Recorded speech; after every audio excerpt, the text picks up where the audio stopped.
Good morning students. मैं doctor Kavita Sahni from government girls college चोमो। आज हम बीएससी पार्ट 3 के थर्ड पेपर में बायोस्टैटिस्टिक्स के बारे में पढ़ेंगे। बायोस्टैटिस्टिक्स या जैव सांख्यिकी। उससे पहले ये जानना जरूरी है कि स्टैटिस्टिक्स क्या होता है या सांख्यिकी क्या होता है। जितने भी नेचर में डिफरेंट टाइप के नंबर्स या आधारित जो नंबर के आधार पर जितने भी आंकड़े होते हैं उसकी जब स्टडी करते हैं तो उसे सांख्यिकी कहते हैं। यानी scientific study of numerical data based on variation in nature is called statistics. तो इसका जब स्टडी करते हैं साइंटिफिक या तरीके से अध्ययन करते हैं न्यूमेरिकल डाटा का, जितने भी वेरिएशंस हैं या विभिन्नताएं हैं उनको लेकर, तो स्टैटिस्टिक्स कहलाता है। और जब इस स्टैटिस्टिक्स को यूज़ करते हैं बायोलॉजिकल प्रॉब्लम्स को सॉल्व करने के लिए, यानी जब हमने जो आंकड़े लिए हैं वो बायोलॉजिकल आंकड़े हैं, लाइफ से रिलेटेड आंकड़े हैं, तो वो बायोस्टैटिस्टिक्स कहलाता है। बायोस्टैटिस्टिक्स को बायोमेट्री भी कहते हैं। क्यों?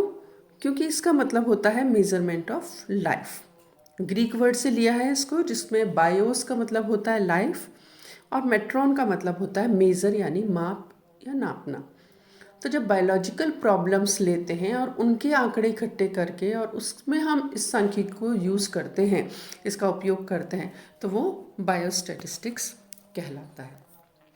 तो बायोस्टैटिस्टिक्स के बारे में आगे हम इसकी डिफरेंट स्टेप्स को देखें। उससे पहले ज़रूरी है कि हम ये जान लें कि इसमें जो टर्म्स यूज़ होती हैं वो कौन कौन सी हैं या क्या हैं या किस किस चीज़ का हम यूज़ करते हैं। तो ये जो टर्म्स हैं जो यूज़ होती हैं स्टैटिस्टिक्स में, उनमें से सबसे पहले है डाटा या समंक। डाटा या समंक या आंकड़ा जो होता है, ये आपने सुना होगा, बहुत कॉमन वर्ड है। किसी भी चीज़ को जब हमें स्टडी करना है, सांख्यिकी रूप में उसके बारे में जानना है, तो हम कहते हैं उसका डाटा इकट्ठा करना है। तो ये डाटा क्या है? उसके आंकड़े इकट्ठे करते हैं हम। ये जो डाटा है, जैसे मान लीजिए कोई भी चीज़ हम ले रहे हैं, स्टूडेंट्स का वेट ही मान लीजिए हम ले रहे हैं, तो ये जो वेट लिया जा रहा है, एक क्लास में स्टूडेंट्स का वेट देखना हमें कितना है, तो हर एक स्टूडेंट का हम वेट लेंगे। तो एक स्टूडेंट का जो वेट हो गया वो तो हो गया डेटम, और जब बहुत सारे स्टूडेंट्स का हम वेट ले रहे हैं तो वो हो गया डाटा प्लूरल। और ये जो आंकड़े आए, जैसे किसी का 30 किलो, किसी का 40 किलो, किसी का 50 किलो, ये अलग अलग आ गए, तो ये हम इसका आंकड़े हमने इकट्ठे करे, एक क्लास के बच्चों का कितना वेट है, कितना भार है, तो ये अलग अलग भार होगा। और ये जो नंबर्स हमारे पास आए क्लास में, मान लीजिए 25 बच्चे हैं, तो 25 नंबरों का 25 स्टूडेंट्स का वेट आया, तो ये हमारे पास डाटा आ गया, ये आंकड़े हमारे पास आ गए उस क्लास के बच्चों के वेट के। ये जो है डाटा की जो हम बात करें, दो तरह का डाटा हो सकता है, प्राइमरी डाटा और सेकेंडरी डाटा। प्राइमरी या प्राथमिक डाटा जो होता है वो होता है जो भी स्टडी कर रहा है, या रिसर्च में मेनली स्टैटिस्टिक्स को यूज़ किया जाता है। तो जो भी साइंटिस्ट या कोई भी आदमी जो कि डाटा इकट्ठा कर रहा है या इस पर स्टडी कर रहा है, वो जब डायरेक्टली उसके बारे में डाटा इकट्ठा करता है तो वो कहलाता है प्राइमरी डाटा। जैसे अभी मैंने कहा क्लास के स्टूडेंट्स का भार, उसने जाया हर एक स्टूडेंट का भार लिया। वाटर क्वालिटी की अगर हम स्टडी करते हैं तो अलग अलग पैरामीटर्स होते हैं, उनके बारे में हम स्टडी करते हैं। वाटर का पीएच लेना है, वाटर का डिजॉल्व ऑक्सीजन मापना है, एल्कलिनिटी लेनी है, तो वो खुद एक्सपेरिमेंट करेगा और उसके रिजल्ट इकट्ठे करेगा। तो उसने खुद ने काम किया, ये प्राइमरी डाटा हो गया। दूसरा है सेकेंडरी डाटा। वो क्या होता है?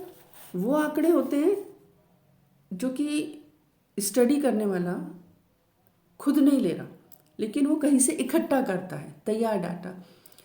कुछ मैगजीन से लिया, कुछ न्यूज़पेपर में आए आंकड़े, उनको इकट्ठा किया, या अलग अलग बुक्स से डाटा इकट्ठा किया। कुछ ऐसे होते हैं जैसे कि मेट्रोलॉजिकल डिपार्टमेंट से लिए जाते हैं, या ये अपने इसको बोलते हैं जर्नल से इकट्ठे किए जाते हैं, या पोल्यूशन बोर्ड से इकट्ठा करा मान लीजिए। तो कहीं से लिया हुआ डाटा वो सेकेंडरी डाटा कहलाता है। तो इस तरीके से डाटा या आंकड़े जो हैं वो प्राइमरी और सेकेंडरी आंकड़े होते हैं। दूसरी जो चीज़ है जो यूज़ होती है वो है सैंपल। सैंपल या नमूना। सैंपल या नमूना क्या है? अब हम जिस चीज़ की स्टडी कर रहे हैं उसके बारे में हम किस चीज़ का डाटा इकट्ठा कर रहे हैं। अभी मैंने आपको बताया क्लास में स्टूडेंट्स का भार ले रहे हैं, तो ये इंडिविजुअल ऑब्जर्वेशन हो गई। और ये जो भार हमने इकट्ठा करा स्टूडेंट्स का, ये उनका सैंपल हो गया। ये हमने सैंपल ले लिया, यानी क्लास के स्टूडेंट्स का जो हमने वेट लिया, तो वो स्टूडेंट्स का वेट जो है वो एक सैंपल हो गया। तो इस तरीके से हम कलेक्ट करते हैं सैंपल इंडिविजुअल ऑब्जर्वेशन के द्वारा। अगला जो टर्म है वो है पॉपुलेशन या जनसंख्या। पॉपुलेशन वैसे आपको पता है होता क्या है कि किसी भी एक पर्टिकुलर एरिया में एक ही समय पर जितने इंडिविजुअल्स हैं वो पॉपुलेशन कहलाता है। लेकिन यहाँ पे जो हम बात कर रहे हैं समष्टि या पॉपुलेशन की, उसका क्या है कि हम इंडिविजुअल ऑब्जर्वेशन है। अगर मान लीजिए ह्यूमन बींग्स पर हमें कोई केस स्टडी करना है या किसी चीज़ की स्टडी करना है, तो हम क्या करते हैं, पूरी दुनिया के ह्यूमन बींग्स को नहीं ले सकते, लाखों ह्यूमन बींग्स को नहीं ले सकते, लेकिन उनके रिप्रेजेंटेटिव्स हम लेते हैं एक पर्टिकुलर एरिया से, कि इस एरिया में इतने मनुष्य हैं, उनका हमने सैंपल इकट्ठा कर लिया। तो एक एरिया बना लेते हैं और उसमें से सैंपल इकट्ठा करते हैं। फॉर एग्जाम्पल मान लीजिए हम हीमोग्लोबिन ही कैलकुलेट करना चाह रहे हैं या हीमोग्लोबिन की स्टडी करना चाह रहे हैं, तो हम 15-20 पुरुष ले लेंगे, उनकी हीमोग्लोबिन नाप लेंगे और उससे हम ये आइडिया लगा सकते हैं कि इस एरिया के जो इंडिविजुअल्स हैं या पुरुष हैं उनका हीमोग्लोबिन जो है वो इतना है। तो जो हमने उस पॉपुलेशन में से कुछ लोगों का सैंपल लेकर किसी चीज़ को हम निष्कर्ष निकाला है, तो वो एरिया जो है उसमें से कुछ इंडिविजुअल्स को लिया, उस एरिया के सभी पुरुषों को वो रिप्रेजेंट कर रहा है, तो ये कहलाता है पॉपुलेशन। अगली जो टर्म है वो है वेरिएबल या चर। अब वेरिएबल या चर क्या होता है कि कोई भी एरिया है उसमें इंडिविजुअल्स की जो अलग अलग पैरामीटर ही एक तरीके से हम कह सकते हैं उनमें भिन्नता होगी, तो वो वेरिएबल हो गया। अब कोई भी अगर हमने सैंपल लिया है जिसको हम स्टडी कर रहे हैं, तो उसमें अलग अलग हमें कहना चाहिए कि लक्षण दिखाई देंगे या वैरायटी दिखाई देगी। जैसे मान लीजिए किसी एरिया में हम प्लांट्स की स्टडी कर रहे हैं, तो अलग अलग अपीयरेंस यानी फिनोटिपिकल कैरेक्टर्स आएंगे, उनके अलग अलग लक्षण दिखाई देंगे। अभी जैसे मैंने क्लास की बात करी, क्लास में हमने अभी स्टूडेंट्स के बाहर की बात करी, वेट लिया, वो अलग अलग होगा सबका। ऐसे ही हम उनकी हाइट भी ले सकते हैं। उसके अलावा हमने मान लीजिए ये ले लिया, नंबर ऑफ टीथ ले लिया, तो ये सब जो चीज़ें हैं, height, weight, number of teeth, या हमने हीमोग्लोबिन की मात्रा ही मान लीजिए क्लास में सभी इंडिविजुअल्स की ले रही है, तो ये सब वेरिएबल्स हैं। हाइट, वेट, हीमोग्लोबिन, ये जो इनकी जो वैल्यूज़ आएंगी या जो वैल्यूज़ ने ये जो चीज़ें हैं ये वेरिएबल है, हाइट, वेट और हीमोग्लोबिन। तो ये वेरिएबल्स अलग अलग तरीके हो सकते हैं। अब ये वेरिएबल्स या चर जो हैं इनको की भी इनका जो नंबर होता है उसके हिसाब से अलग अलग हो सकते हैं। एक कंटिन्यूस वेरिएबल होते हैं और डिसकंटिन्यूस वेरिएबल होते हैं। कंटिन्यूस वेरिएबल क्या है? ये वेरिएबल वो होते हैं जो कि या जिनकी वैल्यू जो है वो कंटिन्यूस होती है, उसके बीच में नहीं होता। जैसे मान लीजिए हाइट हम नाप रहे हैं, तो हाइट अगर हमने नापी 100 सेंटीमीटर है, किसी की 105 सेंटीमीटर है, या किसी की 100 सेंटीमीटर है, अगले की 101 सेंटीमीटर है, तो इसके बीच का मान भी आ सकता है। 100.1 भी हो सकता है, 100.2 भी हो सकता है। इसका मतलब ये जो वेरिएबल है हाइट, ये कंटिन्यूस वेरिएबल है। ठीक है। इसी तरीके से वेट लिया, वेट भी 50 किलो भी हो सकता है, 55 किलो भी हो सकता है, 52 किलो भी हो सकता है, 51 किलो भी हो सकता है, लेकिन 50.1 किलो भी हो सकता है, 50.2 किलो भी हो सकता है। तो ये वेरिएबल्स कंटिन्यूस वेरिएबल कहलाते हैं। दूसरी तरह के वेरिएबल होते हैं डिसकंटिन्यूस वेरिएबल। अब डिसकंटिन्यूस वेरिएबल कौन से होंगे? ये वो वेरिएबल हैं जिनकी वैल्यू जो है वो फिक्स होगी और उनके बीच में कोई भी वैल्यू नहीं आ पाएगी। जैसे मान लीजिए किसी भी इंडिविजुअल में या किसी भी एनिमल में सेगमेंट्स की संख्या ली, तो उसकी बॉडी में या तो 8 सेगमेंट हैं, या 10 सेगमेंट हैं, या 15 सेगमेंट हैं, लेकिन इसके बीच की वैल्यू नहीं होगी। जैसे 8.5 नहीं होगा, 8.2 नहीं होगा। ऐसे ही अगर हम दांतों की संख्या देख रहे हैं, जैसे अभी हमने देखा था, तो दांत होगी जो उसकी नंबर जो है वो पूरा होगा। 10 दांत हैं, 15 दांत हैं, 25 दांत हैं, 25.5 नहीं होंगे, 12.5 नहीं होंगे। तो ये जो नंबर है या इंडिविजुअल्स का नंबर है, यंग वंस जो दिए, मान लीजिए यंग वंस बर्थ के टाइम पर किसी एनिमल ने दिए, तो वो संख्या पूरी होगी। 4 दिए कि 5 दिए, इनमें पॉइंट में या ऐसा नहीं होगा 4.5 बच्चे दिए, ऐसा नहीं होगा। तो ये जो वेरिएबल्स होते हैं वो डिसकंटिन्यूस वेरिएबल कहलाते हैं, जिनकी संख्या पूरी होती है और दो संख्याओं के बीच में कोई भी मान नहीं आ सकता। ये डिसकंटिन्यूस वेरिएबल कहलाते हैं। एक और तरह के वेरिएबल होते हैं नंबर के हिसाब से, जिन्हें नॉमिनल वेरिएबल कहते हैं। ये जो नॉमिनल वेरिएबल हैं ये एक्चुअली उसकी क्वालिटी के हिसाब से होते हैं, यानी गुणात्मक होता है, संख्यात्मक ना होकर गुणात्मक होता है, इसे नॉमिनल वेरिएबल कहते हैं। जैसे कलर हो गया, कोई भी काला रंग है, सफ़ेद रंग है, ये हो गया। या इतने इंडिविजुअल्स इस एरिया में, इतने एनिमल्स पाए गए, इतने जीवित थे, इतने मृत थे, इतने लाइव थे और इतने डेड थे। तो ये नंबर, ये जो है वेरिएबल, ये हो गया जो है नॉमिनल वेरिएबल या नामी वेरिएबल कहते हैं। किसी पर्टिकुलर एरिया में काउंट कर रहे हैं हम, मेल इतने हैं, फीमेल इतने हैं। तो ये सब एग्जाम्पल्स जो है ये नॉमिनल वेरिएबल के हैं, जिनका कि इनको गुणात्मक है, क्वालिटी के हिसाब से इनको रिप्रेजेंट करते हैं या दर्शाते हैं। नेक्स्ट जो टर्म आती है वो है क्लासिफिकेशन टेबुलेशन ऑफ डाटा। किसी भी वेरिएबल का जब डाटा हम इकट्ठा करते हैं तो हमारे पास बहुत सारी संख्याएं आ जाती हैं। ये जो नंबर आए या ये जो आंकड़े आए, उसमें सबसे पहला काम ये होता है कि जो आंकड़े इकट्ठे करे हैं उन सभी आंकड़ों को सिंपल वे में व्यवस्थित किया जाए।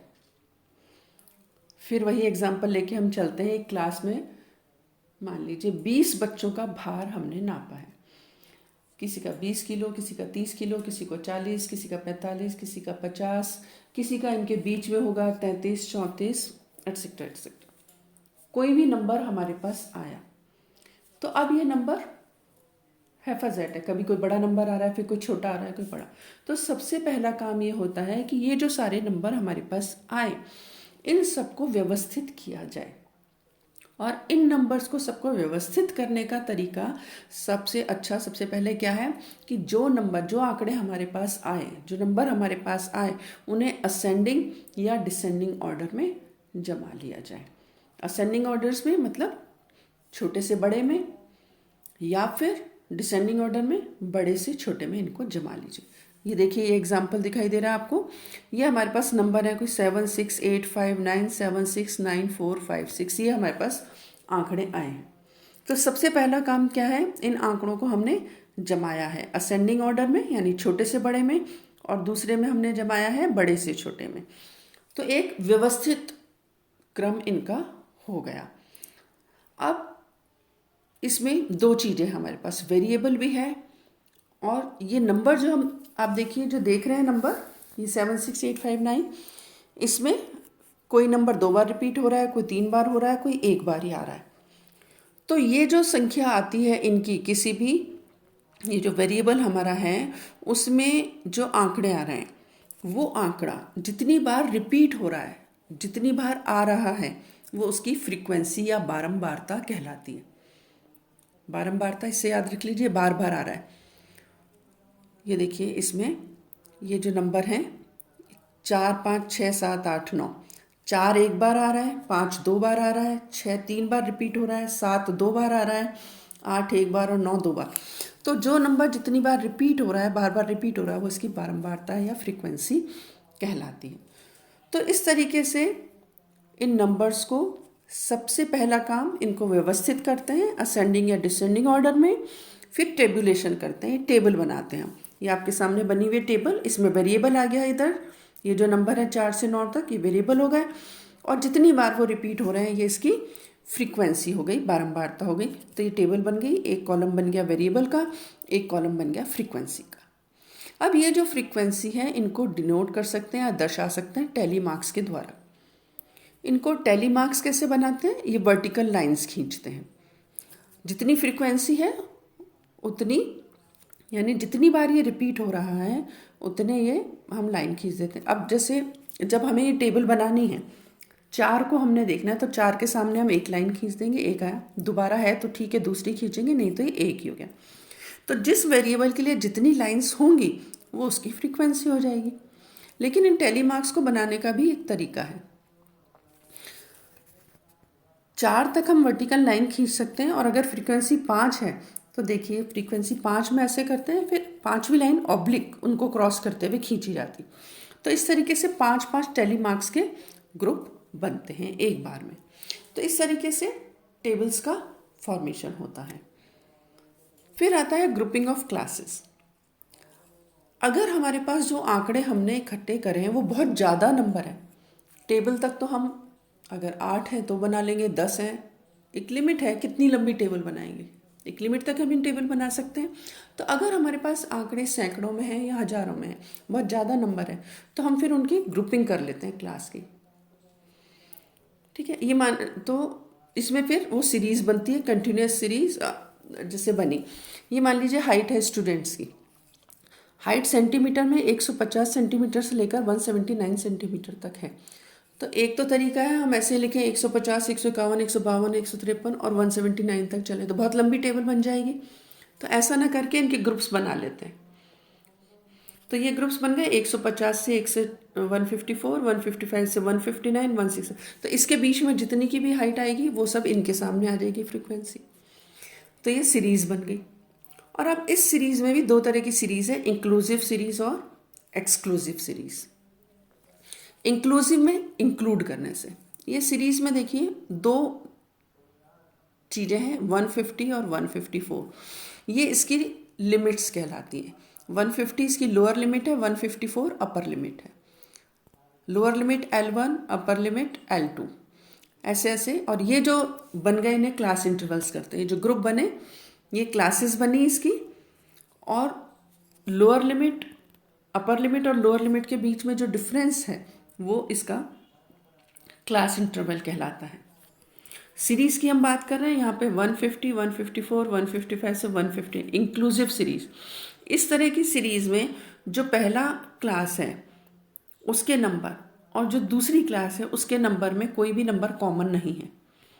मतलब 150 और 154 जो हाइट है, तो 150 से लेकर 154 तक की जो हाइट है वो सब इस क्लास में इंक्लूड होगी। ऐसे ही नेक्स्ट नंबर से शुरू होगी नेक्स्ट क्लास। दूसरा एग्जाम्पल देखिए इसका, ये जो क्लास है इसमें देखिए, ये है इसकी एक्सक्लूसिव सीरीज। इसमें जो अपर लिमिट है पहली क्लास की, वही अगली क्लास की लोअर लिमिट है। 150 एंड अंडर 155, 155 एंड अंडर 160। ये एक्सक्लूसिव सीरीज कहलाती है क्योंकि इसमें एक नंबर कॉमन है। 155 पहली वाली क्लास में भी आ रहा है और 155 दूसरी क्लास में भी आ रहा है, लेकिन ये काउंट एक बार ही होगा। तो इसमें यह तरीका होता है कि 150 से 155 क्लास लिखी है 155, लेकिन 155 पहली क्लास में इंक्लूड नहीं होगा, वो अगली क्लास में होगा। तो पहली क्लास में 150 से लेकर 154 तक जो है उसको हम यूज़ काउंट करेंगे और 155 नेक्स्ट क्लास में होगा। ऐसे ही अगली क्लास है 160 जो है वो इसमें ना होकर थर्ड वाली क्लास में इंक्लूड होगा। तो एक्सक्लूसिव सीरीज इसलिए क्या, क्योंकि इसकी जो अपर लिमिट को है उसको हमने उस क्लास में से एक्सक्लूड कर दिया, निकाल दिया, उसको हम यूज़ नहीं कर रहे हैं उसमें, तो ये एक्सक्लूसिव सीरीज कहलाती है। तो ठीक है, जैसा मैंने अभी आपको बताया, ये क्लासेस हो गई। 150 पहली क्लास की लोअर लिमिट है, 155 पहली क्लास की अपर लिमिट है। तो ये दो लिमिट्स हो गई क्लास की। दोनों के बीच का जो अंतर है वो क्लास इंटरवल कहलाता है। 155 में से 150 माइनस करें 5, तो क्लास इंटरवल कितना हो गया 5 का। अगली टर्म है मिड पॉइंट। मिड पॉइंट क्या होता है, अपर लिमिट और लोअर लिमिट के बीच का पॉइंट। और ये निकालने के लिए हमें क्या करना होता है, लोअर लिमिट और अपर लिमिट को जोड़कर उसमें 2 का भाग दे देते हैं, तो ये मिड पॉइंट आ जाता है। तो आगे जब हम पढ़ेंगे तो आपको समझ में आएगा, जब हम कैलकुलेशंस करते हैं इनकी, तो मिड वैल्यू जो हमें निकालनी होती है इसकी बहुत ज़्यादा इम्पॉर्टेंस होती है। तो और इधर जो देखिए विद्यार्थियों की संख्या दे रखी है 2, 6, 19, 9, 4, ये फ्रीक्वेंसी हो गई, यानी 150 से 155 जो हाइट है वो 2 बच्चे आ रहे हैं इसमें। इसी तरीके से 155 से 160 के बीच में 6 बच्चे हैं। तो इस तरीके से अगर हमारे पास डाटा बहुत ज़्यादा होता है, नंबर बहुत ज़्यादा होता है, तो उसको टेबल बनाने के लिए कॉम्पैक्ट कर लिया जाता है और इस तरीके से क्लासेस बना ली जाती हैं।